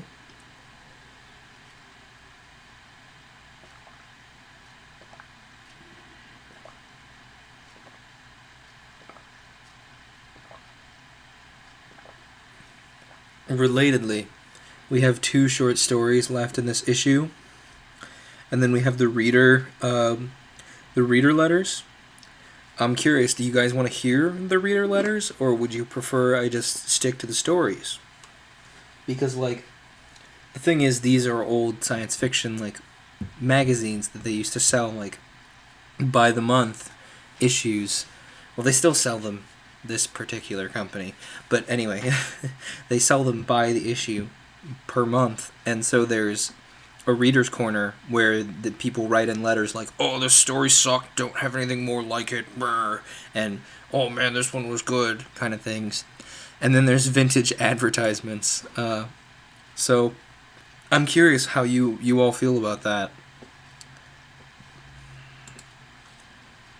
Let me see if chat is actually working, or I just have it in my tab here. Question of the day. Is it updating? It looks like it. But anyway, that's enough sitting around and waiting. I figure. But, do keep me posted. If you're watching this on YouTube, the comments exist. Yell at me in the comments about it. Do you want reader letters? Do you want vintage ads? Or do you just want the stories? Alright. Let's continue. Get into the news story, The Jovian Jest. Consternation reigned in Elsnore village when the nameless thing was discovered in Farmer Burns' corn patch. When the rumor began to gain credence that it was some sort of meteor from interstellar space, reporters, scientists, and college professors flocked to the scene, desirous of prying off particles for analysis. But they soon discovered that the thing was no ordinary meteor, for it glowed at night with a peculiar luminescence. They also observed that it was practically weightless, and since it had embedded itself in the soft sand scarcely more than a few inches. Oh, we're getting interaction on that tweet. Cool. Neat, thank you. By the time the first group of newspapermen and scientists had reached the farm, another phenomenon was plainly observable. The thing was growing. Farmer Burns, with an eye to profit, had already built a picket fence around his starry visitor, and was charging admission for it. He also flatly refused to permit the chipping off of specimens or even the touching of the object. His attitude was severely criticized, but he stubbornly clung to the theory that possession is 9 points in law. It was Professor Ralston of Princewell who, on the 3rd day after the fall of the meteor, remarked upon its growth. His colleagues crowded around him as he pointed out the peculiarity, and soon they discovered another factor: pulsation. Larger than a small balloon and gradually, almost imperceptibly expanding, with its viscid transparency. Let me try that sentence again. Larger than a larger than a small balloon, and gradually, almost imperceptibly expanding, with its viscid transparency shot through with opalescent lights. The thing lay there in the deepening twilight and palpably shivered. As darkness descended, a sort of hellish radiance began to ooze from it. I say hellish because there is no other word to describe that spectral, sulphurous emanation. As the hangers-on around the pickets shudderingly shrank away from the weird light that was streaming out to them and tinting their faces with a ghastly, greenish pallor, Farmer Burns' small boy, moved by some imp of perversity, did a characteristically childish thing. He picked up a good-sized stone and flung it straight at the nameless mass. Instead of veering off and falling to the ground as from an impact with metal, the stone sank right through the surface of the thing into a pool of protoplasmic slime. When it reached the central core of the object, a more abundant life suddenly leapt and pulsed from the center to circumference. Visible waves of sentient color circled round the solid stone, and stabbing swords of light leapt forth from them, piercing the stone, crumbling it, and absorbing it. When it was gone, only a red spot like a bloodshot eye throbbed eerily where it had been. Before the now thoroughly mystified crowd had time to remark upon this inexplicable disintegration, a more horrible manifestation occurred. The thing, as though thoroughly awakened by and vitalized by the unusual fare, was putting forth a tentacle. Right from the top of the shivering globe it pushed, sluggishly weaving and prescient of doom. Wavering, it hung for a moment, turning, twisting, and groping. Finally, it shot straight outward, swift as a rattler's strike. Before the closely packed crowd could give room for escape, it had circled the neck of the nearest bystander, Bill Jones, a cattleman, and jerked him, writhing and screaming, into the reddish core. Stupefied with soul-chilling terror, with their mass consciousness practically annihilated before a deed with which their minds could make no association, the crowd could only gasp in sobbing unison and await the outcome. The absorption of the stone had taught them what to expect, and for a moment it seemed that their worst anticipations were to be realized. The sluggish currents circled through the thing, swirling the victim's body to the center. The giant tentacle grew back into the globe and became itself a current. The concentric circles merged and tightened, became one gleaming cord that encircled the helpless prey. From the inner circumference of this cord shot forth not the swords of light that had powdered the stone to atoms, but myriads of radiant tentacles that gripped and cupped the body in 1,000 places. Then suddenly the tentacles withdrew themselves, all save the ones that grasped the head. These seemed to tighten their pressure, to swell and pulse with a grayish substance that was flowing from the cups into the cord, and from the cord into the body of the mass. Yes, it was a grayish something, a smoke-like essence that was being drawn from the cranial cavity.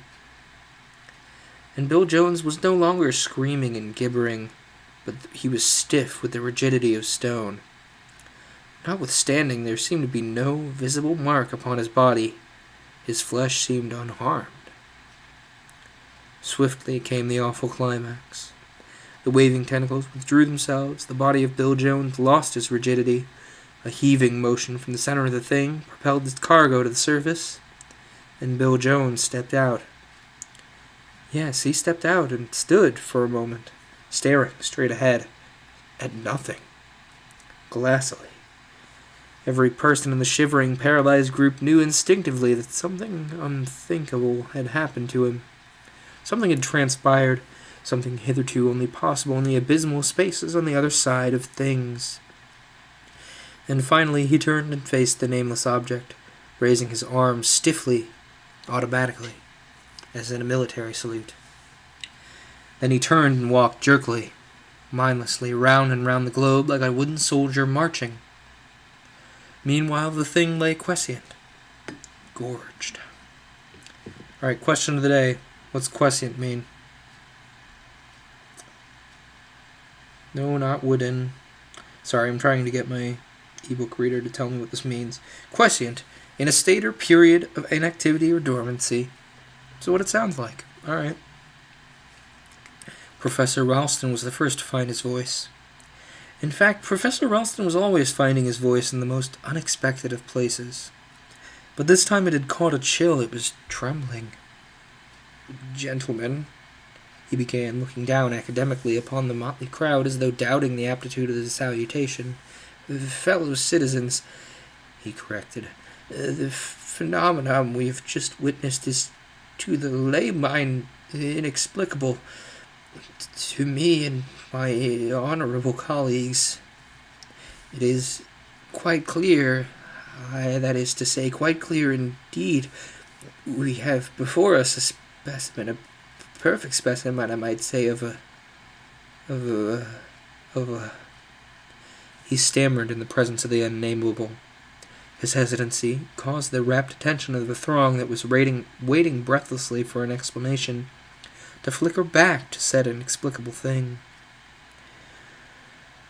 In the fraction of a second that their gaze had been diverted from the thing to the professor, the object had shot forth another tentacle, gripping him round the neck and choking off his sentence, with a horrid rasp that sounded like a death rattle.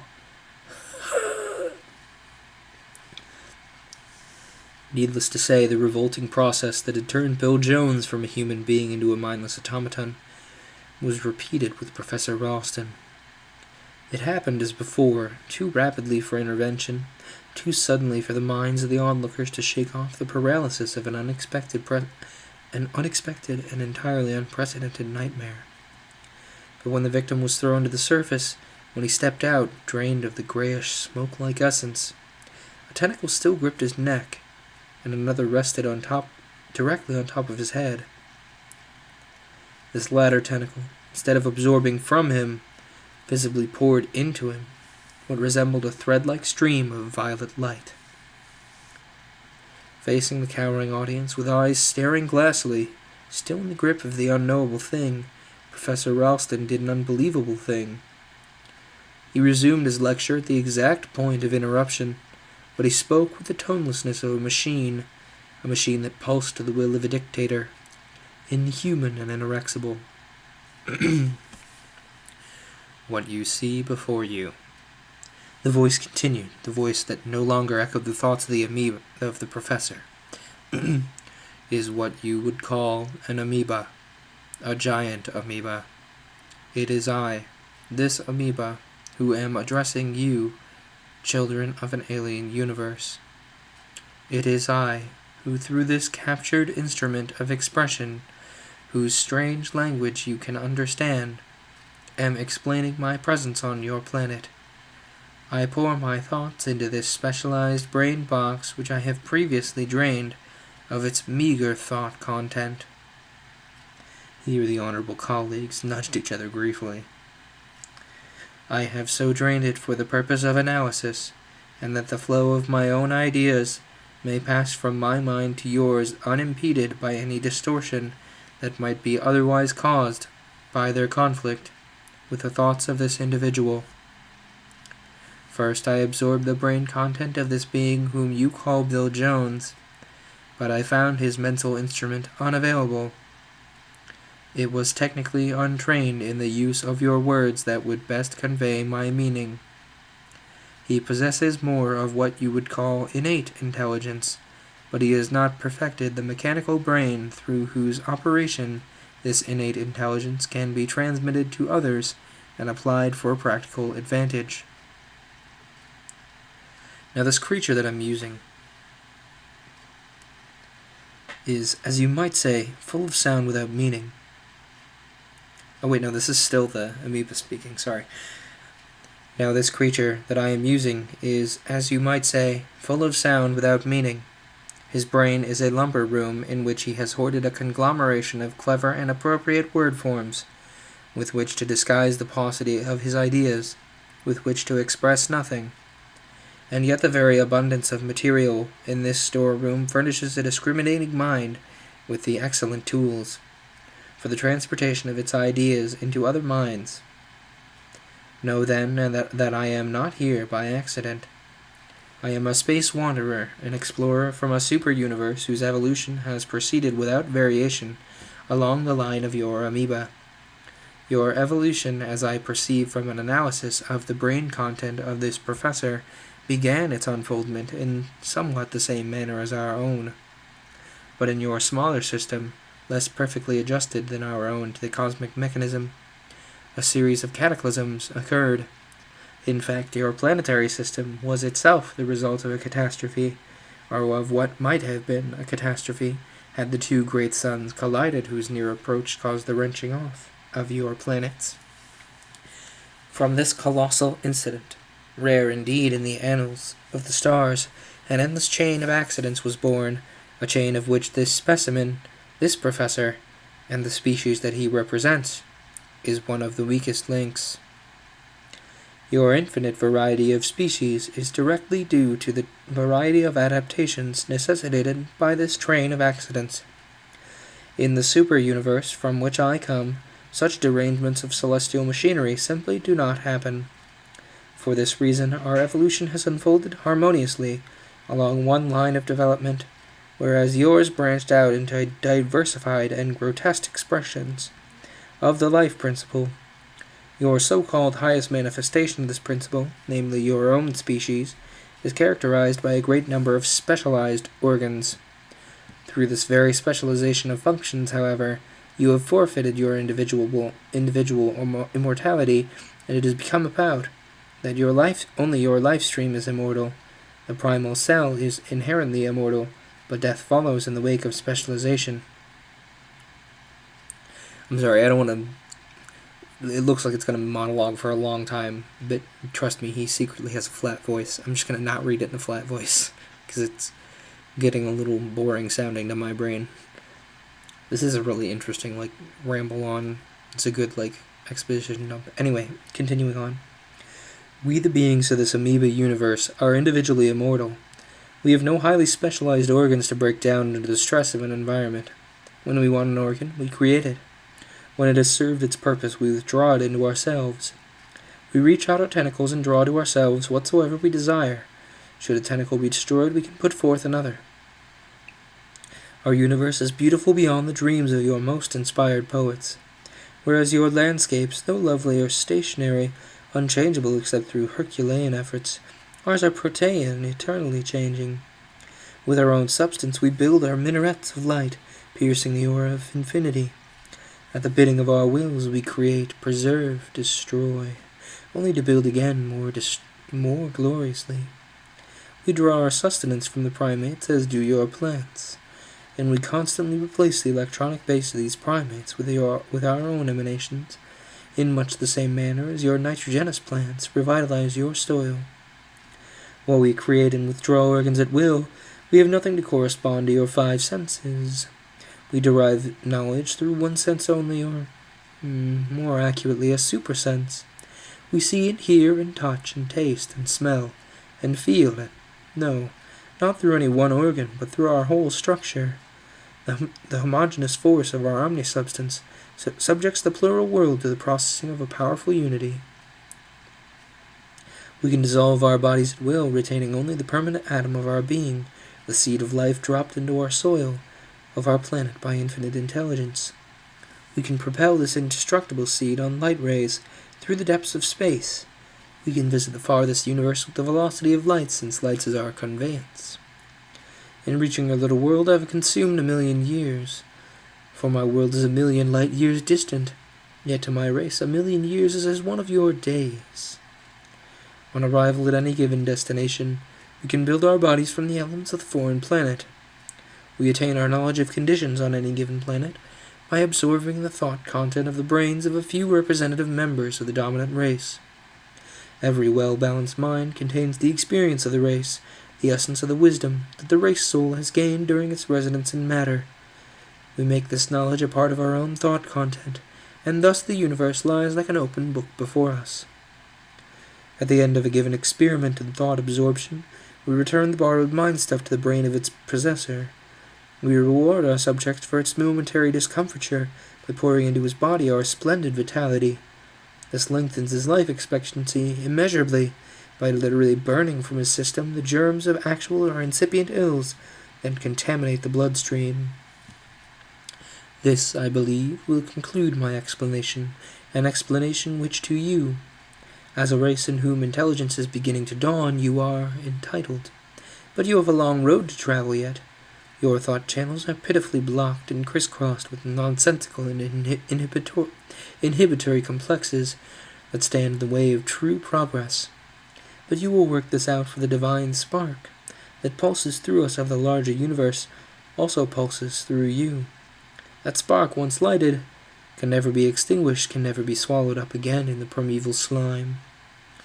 There's nothing more I can teach you, nothing more I can learn from you either at this stage of your evolution.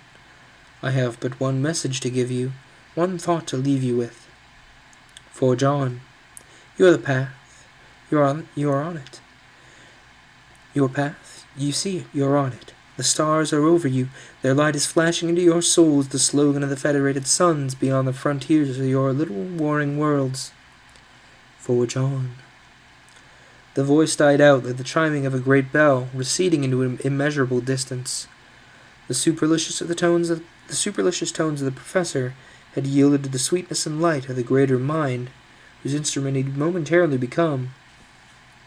It was charged at the last with a golden resonance that seemed to echo down vast spaceless corridors beyond the furthermost outposts of time. As the voice faded out into a sacramental silence, the strangely assorted throng, moved by a common impulse, lowered their heads as though in prayer. The great globe pulsed and shimmered throughout its sentient depths like a sea of liquid jewels. Then the tentacle that grasped the professor drew him back toward the scintillating nucleus. Simultaneously, another arm reached out and grasped Bill Jones, who, during the strange lecture, had ceased his wooden soldier marching and stood stiffly at attention. The bodies of both men within the nucleus were encircled once more by the single current. From it again put forth the tentacles, cupping their heads. The smoke-like essence flowed back to them this time, and with it flowed a tiny thread-like stream of violet light. Then came the heaving motion when the shimmering currents caught the two men and tossed them forth unharmed, but visibly dowered with the radiance of more abundant life. Their faces were positively glowing, and their eyes were illuminated by a light that was surely not of earth. Then, before the very eyes of the marveling people, the great globe began to dwindle. The jeweled lights intensified, concentrated, and merged, until at last remained only a single spot no larger than a pinhead, but whose radiance was, notwithstanding, searing, excruciating. Then the spot leapt up into the heavens, whirling, dipping, and circling, as in a gesture of farewell, and finally soaring into invisibility, with a blinding speed of light. The whole wildly improbable occurrence might have been dismissed as a strange case of mass delusion, as such cases are not unknown to history, had it not been followed by such a convincing aftermath.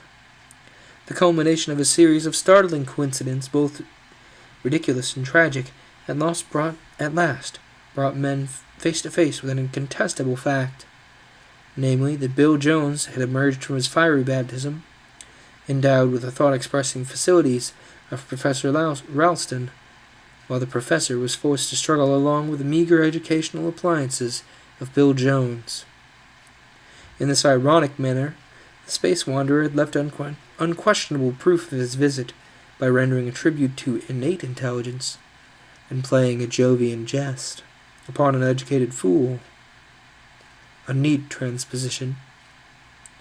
Columbus from a vaster, kindlier universe had paused for a moment to learn the story of our pygmy system. He had brought us a message from the outermost citadels of life, and had flashed out again on his aeonic voyage, from everlasting unto everlasting.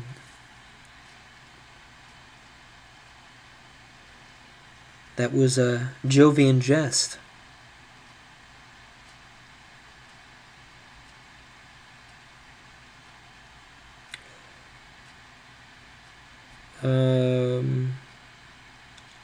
Yeah, then there's an ad.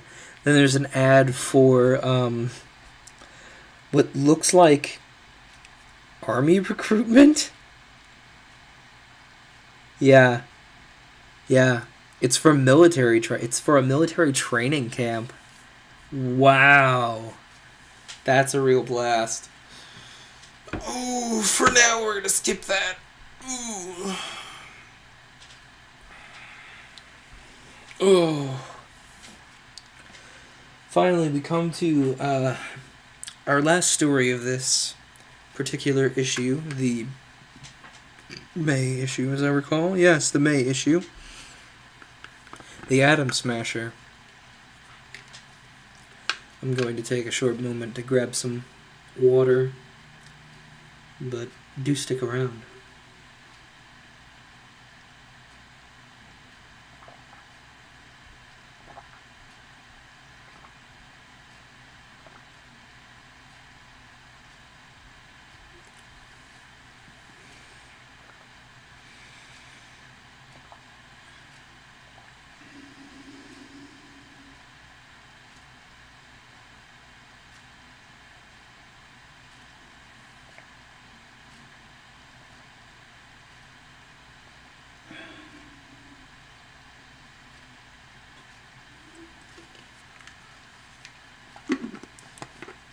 Anyway, let us begin the final tale of the May 1930 issue, The Atom Smasher, Chapter 1, The Vanishing Place. Look at that plane! That fellow's crazy! Took off with the wind behind him. He'll nosedive before he clears the clubhouse. He'll crash into those trees along the edge of the golf course. The group on the field at Westbury, Long Island, held their breaths as they watched James Dent take off in the wildest, most erratic flight they'd ever seen. Under lowering storm clouds, with the wind roaring half a hurricane behind him, Dent spiraled upward as if unconscious of the laws of earthly gravity. "I told you so. You ought to stop him, even if it is his private plane. Feller's got no business trying to break his neck. Look there, he cleared those trees after all." James Dent had already cleared them with the clubhouse, too, and was already disappearing across the Hempstead Plains, looking like a leaf whirling up in a winter storm. At a height of 500 feet, he sped eastward. "Didn't tell you where he was going?" "No, acted like a crazy man. Something on his mind, for sure. Wherever he's bound for, he'll never get there." But James Dent was already out of sight, and the little group dispersed. And Dent, winging his way due east over the oak barrens of central Long Island, was conscious neither of the storm that howled about him, nor of the excitement that his rash takeoff had occasioned. The rain lashed him in the open cockpit, the ground fog swirled about him, and though it was still afternoon, there brooded a somber twilight over the wastes. But in his mind, Dent was already anticipating his descent at the Vanishing Place, as the natives called it near Peconic Bay. The Vanishing Place was so called because of the terrible and inexplicable catastrophe that it occurred. The Vanishing Place was so called because of the terrible and inexplicable catastrophe that had occurred there 5 years previously. In the 2-century-old farmhouse, Miles Parrish, the world's greatest authority on physical chemistry, had been conducting investigations into the structure of the atom. James Dent and Lucius Toad had been associated with old Parrish in this work, which, carried to a successful issue, would revolutionize the social organization of the world. The energy locked up in the atom is so stupendous that, as Eddington indicated, a thimbleful of coal, disintegrated, would carry back the Mauritania from England to America and back again. To unlock this energy would be to set man free from bondage and restore the pristine leisure and happiness of Eden. And because the three men were playing with deadly forces of incalculable power, this deserted spot had been selected for the carrying on of investigations. The old farmhouse had been converted into a laboratory, and for days together the three had bent over their tubes and laboratory apparatus, hardly eating or sleeping. And the day had come when success had seemed almost within their grasp. Dent had received 6 months' leave of absence from his duties at Columbia University in order to prosecute the experiments. As the weeks went by, the blind track three were following opened into a clear road, a sort of madness settling upon every one of them. The Planck-Bohr quantum theory that the energy of a body cannot vary continuously, but only by a certain the Planck-Bohr quantum theory that the energy of a body cannot vary continuously, but only by a certain finite amount, or exact multiples of said amount, had always been the key that unlocked the door, but it had always been Lucius Toad who had led the way. Toad was a graduate of the University of Virginia, and accounted for one of the most brilliant minds of his generation, and at 30 he stood head and shoulders above his contemporaries. Dark, handsome, fearless, with a willpower that nothing seemed able to subdue, he'd taken the leadership away from old Miles Parrish, who eagerly and without thought of his own reputation followed in his assistant's footsteps. There were the three men, and there was the girl, Lucille Parrish, the child of Miles' old age. 17 when the catastrophe occurred. She'd come out to the deserted spot sometimes of a Sunday from her boarding school at Garden City, and Toad had found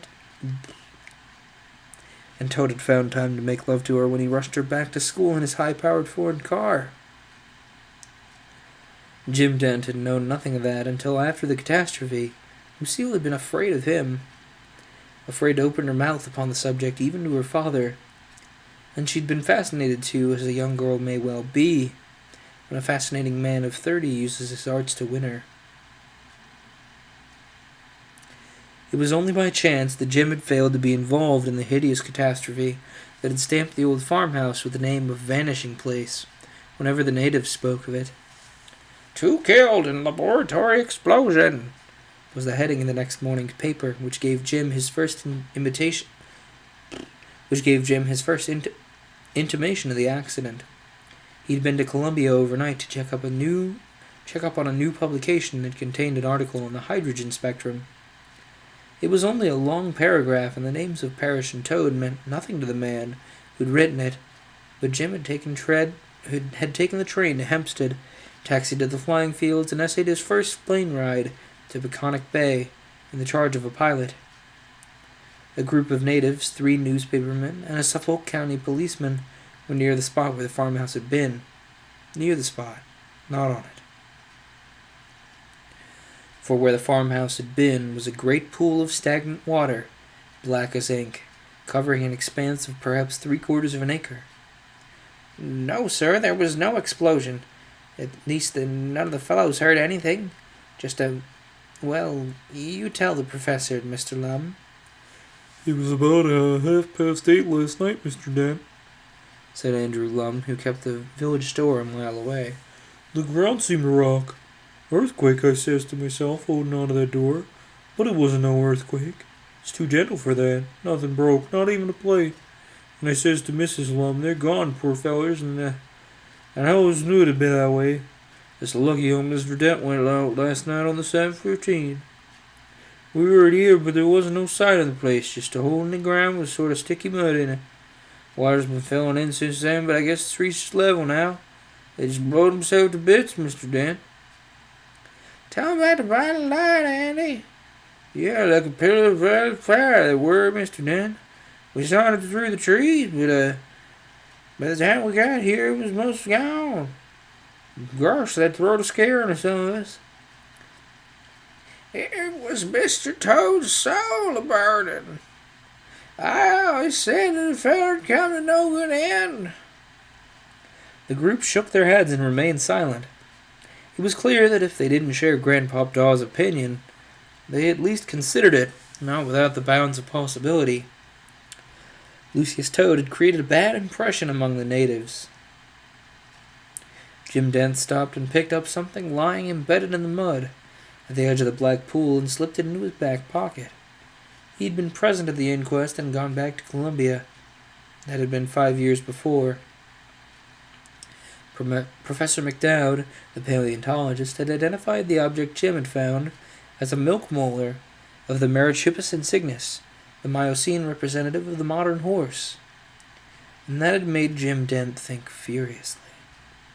The catastrophe must have been a gigantic one to have flung that fossil tooth up from strata far beneath the level of the Earth's surface. More, there were even traces of Archean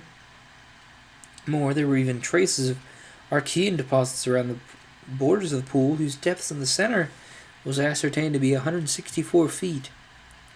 Black, silent, uninhabited, unstirred save by a passing breeze, the pool had remained those 5 years past.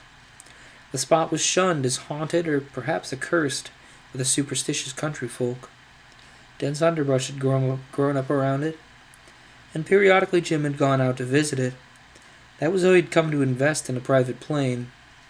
It was only an hour to the flying fields and less than an hour from there to the Baconic Bay. What he expected to achieve, he didn't know. In the back of his mind was the belief that someday he'd light upon some clue that would tell something of the unusual catastrophe. And then that afternoon he'd been shaken to the depths when a message came to him in Lucille's voice over the telephone. "I've heard from Dad."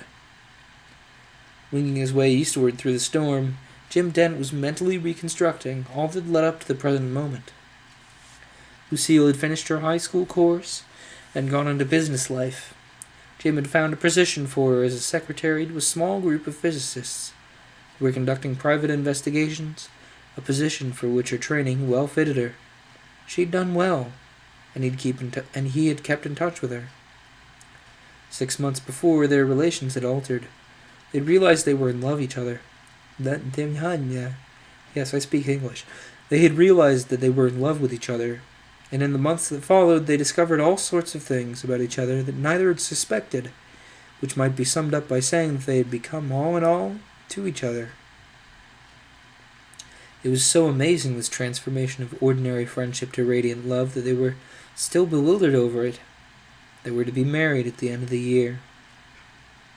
And it was then that Lucille had first told Jim about Lucius's wooing and her fear of the man. Apart from that, both had refrained by tacit agreement from making reference to the past. And then from the telephone, there sounded Lucille's voice.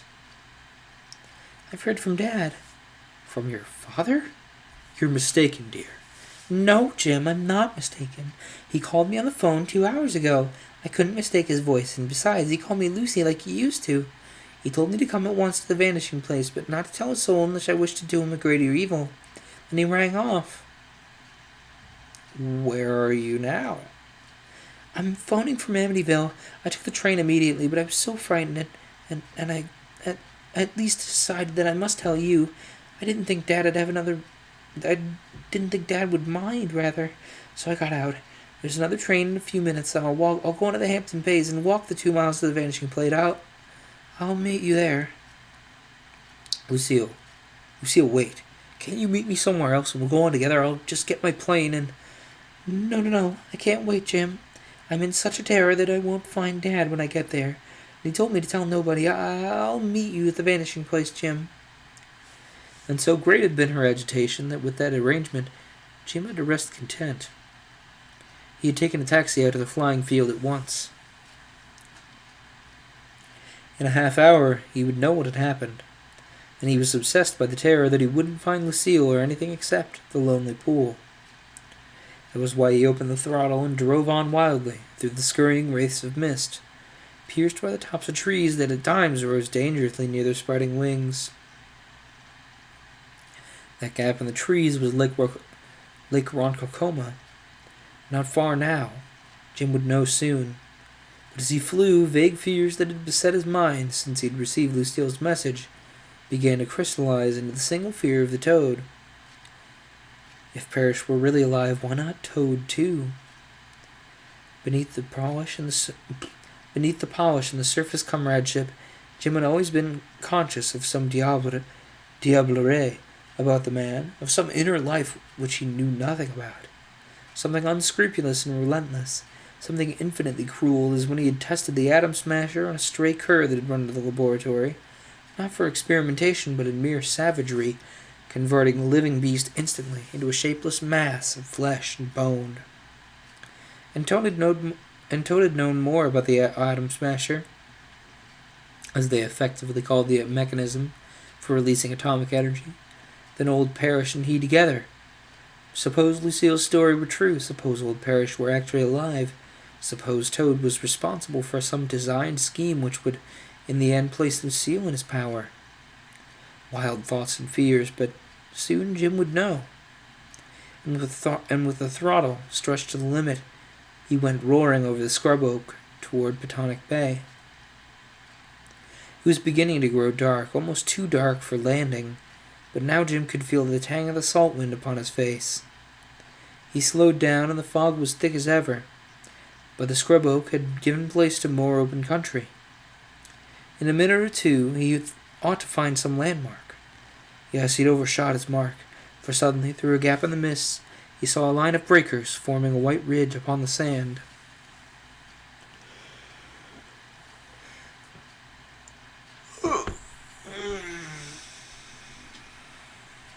Sorry, I just had to get a good stretch in, Grab some water.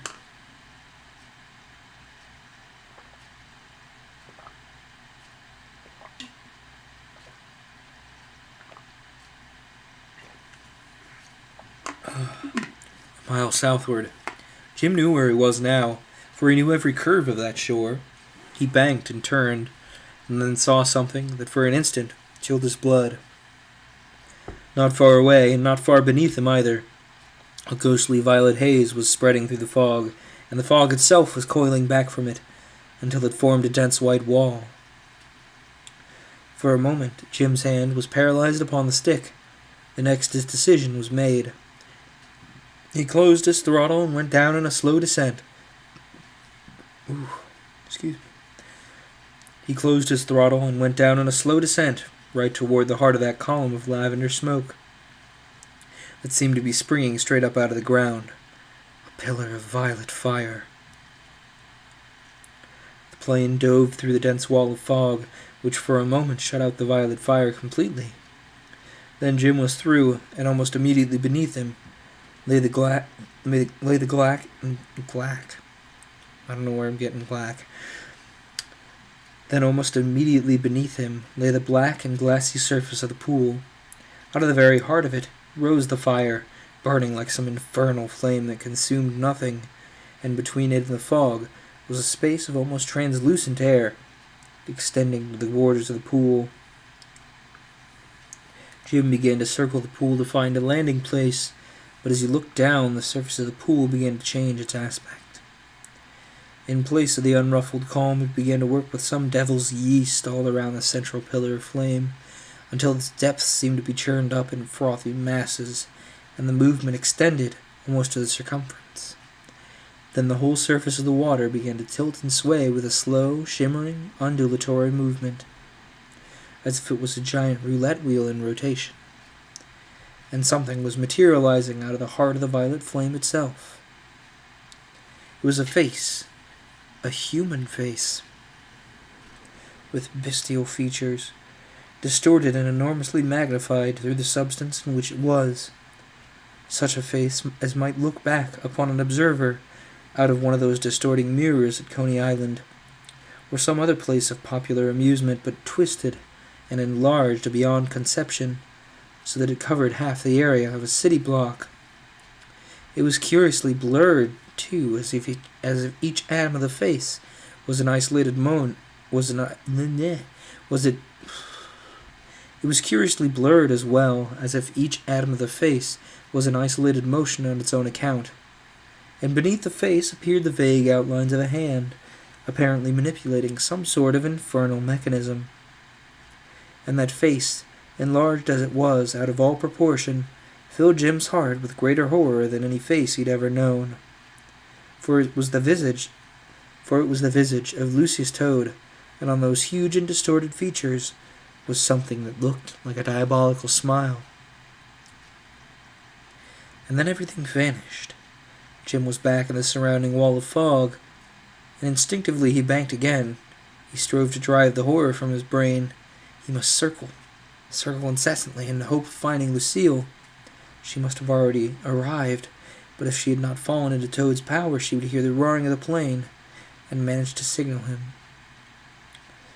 He circled back into the clear space between the white and the violet, Now he saw that the effect upon the pool was still more pronounced. The waters were rising up in a rim all around, and yet not overflowing. They were standing up like a bowl of clay upon the potter's wheel, and down in the depths, Jim could see the head and shoulders of Toad, much less magnified, more natural in appearance, and less blurred. And Toad was looking up at him and pointing that infernal mechanism at him, something that looked like the tube of a telescope. And suddenly, the plane shivered and stood still. The motor died abruptly, and the stick went dead. And yet the plane didn't fall. As if upheld by the same repulsive force that drove back the white fog, it simply hung suspended, 300 feet above the heart of the violet flame. And then there was no longer any plane. The stick had melted in Jim's hand, the wings dissolved like wreaths of mist. The entire body had disintegrated into nothingness, and Jim sat suspended in the void and felt himself very slowly descending into the violet column, down into the vortex of the bubbling pool, which rimmed him on all sides down into the central aperture, out of which emerged the leering face of Toad. And as he dropped, Jim heard, thin, faint, and very far away, the despairing cry of Lucille. On that rather dramatic note, I think we're going to end off.